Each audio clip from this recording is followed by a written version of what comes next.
Hello, and welcome to ETC's Commercial Credit Modeler demo. I'm Caroline Anderson, here with Paul Hill, President of ETC and developer of the ETC Commercial Credit Modeler.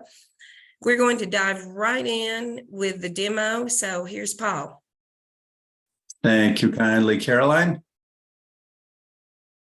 And thanks for joining the demo today. So what we're going to do is give you a quick overview of the purpose and functions of the Commercial Credit Modeler and then dive straight into the program. So what we've done is we've created the Commercial Credit Modeler, the CCM as we call it, to enable businesses that want to create a loss estimate model, and they want to do it quickly, efficiently, and have reliable data.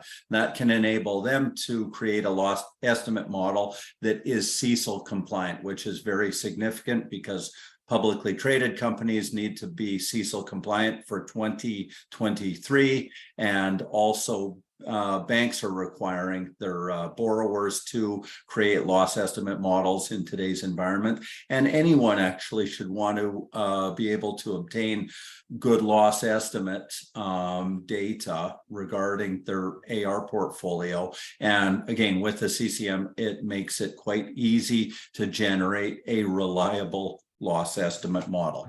So I'm going to flip over to my screen now and show you the program and how you can create your own loss estimate model. So the first two menus on the program enable you to define your own business. And so what we're going to do is we're going to presume that, let's say I am a wholesaler and I'm running a business between $1 million and $2.5 million annually. Okay. Excuse me. And now what we're going to do is define the companies and the industries that we want to analyze. So we will select, let's say, manufacturing, and let's pick Colorado, and add that to our cart. And let's add one more analysis. Right. And let's add construction, and let's say also in Colorado, and we'll add that to the cart as well. And let's grab our results, and we're going to pull this down in Excel.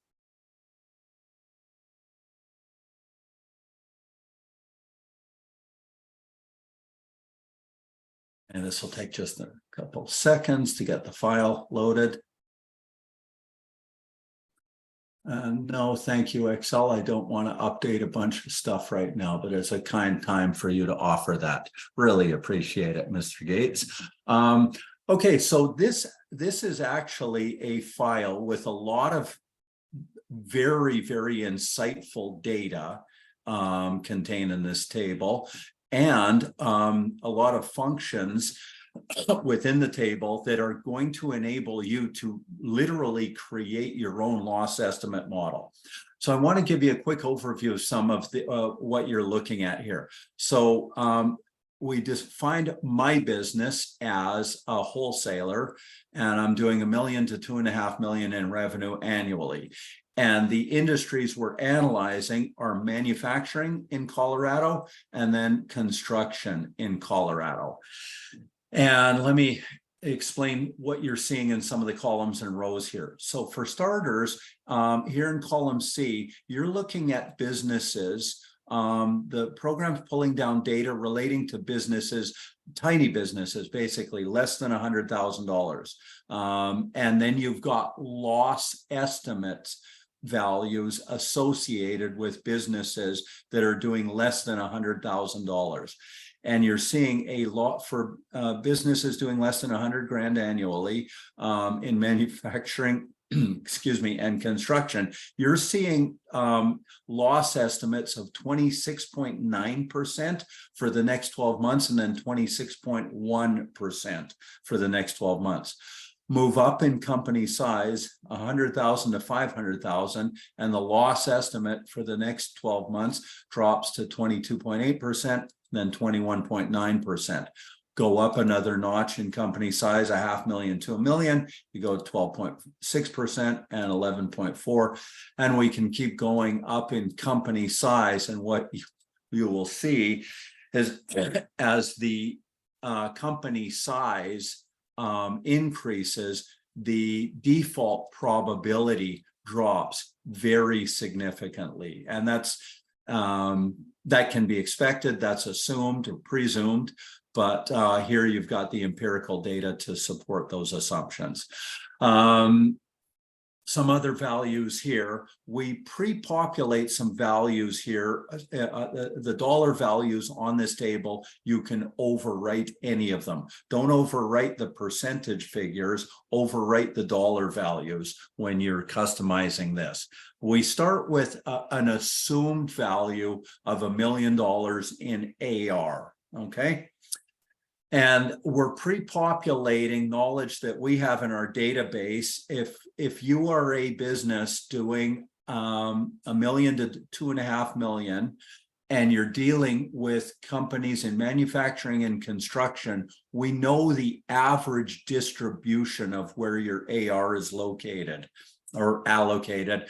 And so you've got 780,000 or 78% of your AR allocated to manufacturing, and then 22% allocated to construction.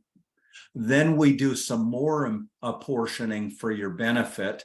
And this is the allocation of AR based on who you do business with by company size. Again, you can overwrite any of these values, and again, overwrite the dollars, not the percentiles, but the program knows on average, if you're a mid-sized company doing business in manufacturing and construction, you've got a very small AR allocation to tiny businesses, and it increases as you go up the strata, okay? And the distribution is actually different in construction than it is in manufacturing, and that's very good to know.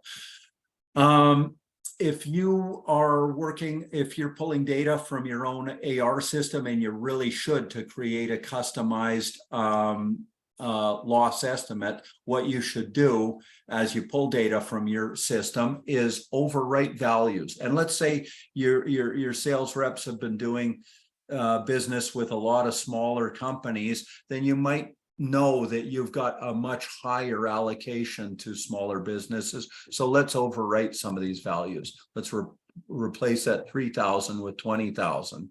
Let's replace that 7,000 with 30,000. Let's replace that 14,000 with, say, 50,000. And you see all of the values recalculate based on what you import. So again, I mentioned this earlier in the discussion, we've got functions that are pre-programmed into this sheet. So we're retabulating as you overwrite values and revising your values so that you come up with a new loss estimate, and everything is summing down in basically what we call the rack up of totals, summing down here to create your loss estimates by company size over the next 12 months, and then a total number, okay, of estimated losses. Okay. And that in essence is the functions of the CCM program and the data file that the program produces for you. And this is a value here you could take to your banker, literally, and he's going to want to know what you base your assumptions on, and share this file with him. And he should be quite proud that you've got a smarter program than he does in terms of creating loss estimates. And you've done your homework in creating a very reliable model, which you can manage your business on. All right, that's all I have for the moment. Thank you very kindly. Thanks so much. And please reach out to Paul or myself if you have further questions or would like a personalized demo. Thanks so much. Thank you.